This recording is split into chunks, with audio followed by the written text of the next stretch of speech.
Bon, quatrième vidéo sur la création et communication. J'ai oublié de le dire, malgré que c'est pas si important que ça, que les trois vidéos à date, celle-ci, la quatrième, est enregistrée le mardi 9 novembre, si mes dates sont bonnes, là, ok? Donc, on a parlé un peu de contact, ok, de communication faite à travers du palpable, exemple, le Christ, les prophètes. Puis généralement, c'est des gens qui vivent pas longtemps. Exemple, le Christ qui était présenté comme le Fils de Dieu, qui vient communiquer avec les êtres humains, les préparer. Ça se voit qu'il y a un déphasage spatio-temporel, parce que entre le Christ aujourd'hui, il y a quand même 2000 ans, puis ce qui a été écrit à l'entour du Christ, par exemple comme l'Apocalypse, est encore quelque chose qui est très actuel. Et pour les prophètes, ben les prophètes c'est la même chose, sauf qu'il y en a qui sont fait trancher la gorge comme euh, Jean-Baptiste, Jean le Baptiste. Puis il y a aussi l'inspiration par des rêves. Ça fait qu'à un moment, c'est un peu comme les sœurs carmélites. On peut s'imaginer qu'il y a des gens qui, pendant leurs rêves, pendant certaines expériences mystiques, des prières, reçoivent des communications, ben, sauf que les communications les avertissent leur fait voir l'avenir, comme exemple.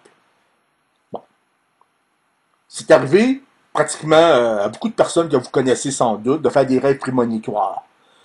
Là, est-ce que les rêves prémonitoires, c'est quelque chose qu'on a créé, qui était pas, qui pouvait pas se présenter, qui risquait de pas arriver, qui avait juste, mettons, des chances minimes d'arriver, ou encore quelque chose qui existe qui existe pour nous dans le futur, ben, que la personne qui nous a inspiré l'avait déjà vécu. Exemple, une intelligence qui n'a pas de repères spatio-temporels les mêmes que nous. On ne répondra pas à la question. Je vais juste vous donner un exemple de la confusion qu'il peut y avoir à travers les rêves. Cet exemple-là a rapport à trois rêves.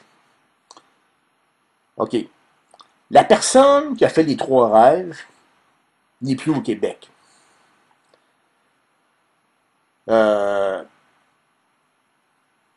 Puis en même temps, c'est que, bon, le rêve, le grosso modo, les trois rêves se passent d'un endroit qu'on croit être, sans aucune preuve, dans le coin des Himalayas, en Asie. Le plancher est comme de marbre. C'est une grosse salle, un peu comme une salle un terrain de football, avec beaucoup de monde et des tables, du monde assis qui discute, de toutes les races. Ben, il y a surtout des Asiatiques, des personnes blanches, des personnes de l'Eurasie, puis l'Europe et l'Amérique. OK. Ça fait qu'à un moment, selon la personne qui a fait des rêves, ça veut pas dire que c'était juste ça. Il y a peut-être des choses qu'elle n'a pas vues. Sauf que c'est selon elle. Là. Et puis à cet endroit-là, on discute de l'avenir de la planète. Puis il y en a qui vont dire, ben là, on sait bien, c'est l'Agartha. C'est pas ça que j'ai dit. Je veux pas, surtout pas en arriver à ça. Sauf que la personne explique que les murs n'existent pas. Il y a le plancher, comme un terrain de football qui est comme en marbre, en pierre polie. Puis les murs, c'est des gros rochers bruns. Des gros rochers bruns qui sont assez hauts. Puis en haut, la lumière, elle passe par un trou, ok, assurément qui est vers le ciel, ok, mais il n'y a pas de ciel. C'est de la lumière blanche. Un peu genre néon, ok. Donc, elle ne sait pas si c'est la nuit ou le jour, elle sait juste que c'est éclairé par une lumière qui n'est pas celle du soleil. Bon. C'est des gens qui sont là, c'est pas des oligarques. Il n'y a pas de Bill Gates, puis comment il s'appelle l'autre, là, Open Society, George Soros et compagnie. Okay? C'est des personnes qui sont habillées en vêtements folkloriques.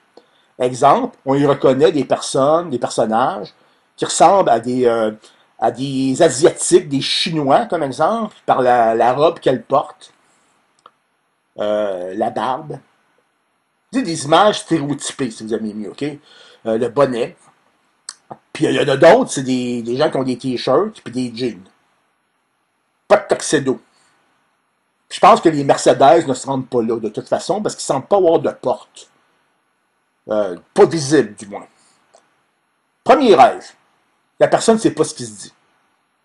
Ça ne dure pas longtemps, elle se réveille. C'est juste qu'il y a des discussions. Ça semble sérieux. Deuxième rêve, la même chose. Elle se réveille. Troisième rêve, elle comprend ce qui se dit.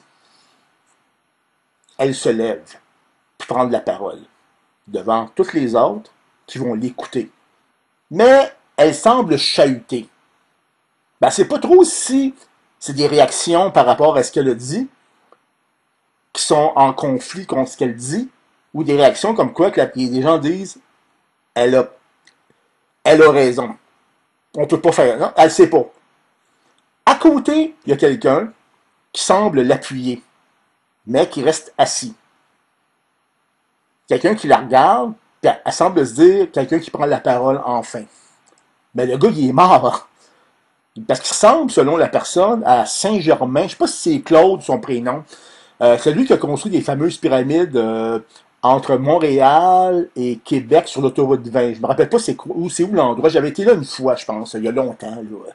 Il y avait des gens qui faisaient des genres de parachutes dans des hélices qui tournaient, là, ça s'est tombé dans le vide. Puis c'est ça. Bon, OK. Bon, pourquoi que la personne s'est levée? Elle s'est levée parce que il était décidé dans le plan, selon on peut appeler ça comme ça, que le Québec capote. Les Québécois disparaissaient. Puis, ou le Québec, mais les Québécois. Puis la personne s'est levée, c'est quoi cette affaire-là? Puis moi, la personne a défendu le Québec, la nation québécoise, puis bon. Je sais pas si elle a bien fait ça, c'était pas dans son rêve, ça a provoqué des réactions. Puis savez-vous qu'est-ce qui est arrivé? La personne a claqué la porte, même s'il n'y a pas de porte. OK, la personne est partie, puis elle a quitté, puis elle n'est plus jamais retournée là. Bon. Quelques années plus tard, on est dans la réalité. Bon, premièrement, il faut mentionner l'idée que le Québec capote. Ben, moi, j'ai vu des vidéos dernièrement de personnes que je nommerai pas, OK, qui étaient profondément haineux par rapport aux Québécois, qui vivent au Québec, qui les haïssent. La haine est entretenue par le Canada anglais. Puis, tu sais, il n'y a pas seulement la politique, la question raciale, il y a aussi la question religieuse. Les Québécois, malheureusement, pour beaucoup, ça a été formé par des entités catholiques. C'était une mission d'évangélisation avec Champlain. Puis quand on est dans le mouvement de l'athéisme, on vomit là-dessus. On se pose pas la question si ça a été bon ou mauvais.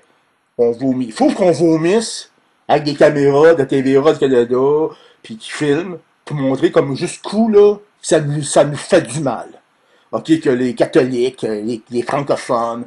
OK. Ça fait qu'à un moment, faut aussi comprendre, OK? Il n'y a pas seulement au niveau de l'histoire, au niveau des réactions des anglophones protestants, qui ont toujours haï les catholiques depuis le début, même encore actuellement en Irlande, en Angleterre, les papistes et les orangistes. Donc, les orangistes versus les papistes.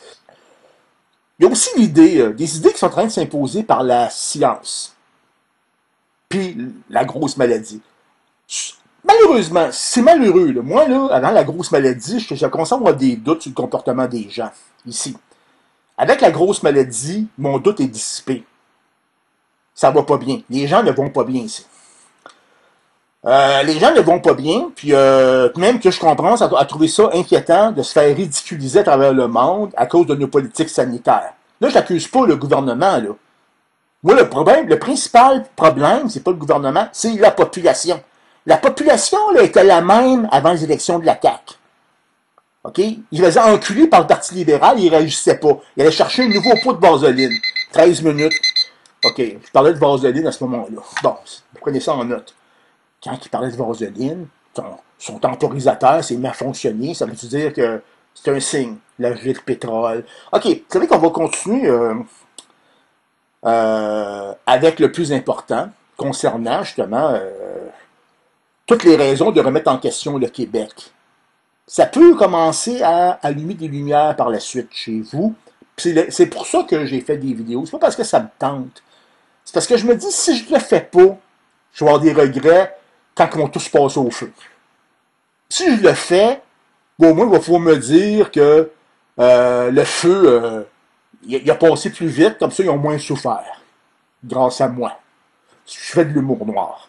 Vous allez comprendre en poursuivant, pas avec un avocat, là, je parle en poursuivant avec les vidéos.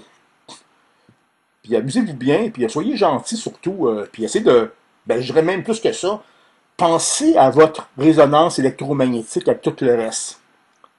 OK? C'est pas mon cas, là. Moi, là, je suis pas quelqu'un qui est un humaniste. OK? Mais essayez d'être mieux que moi. Si jamais, ça serait déjà bien pour vous. Merci beaucoup. Puis à la cinquième partie.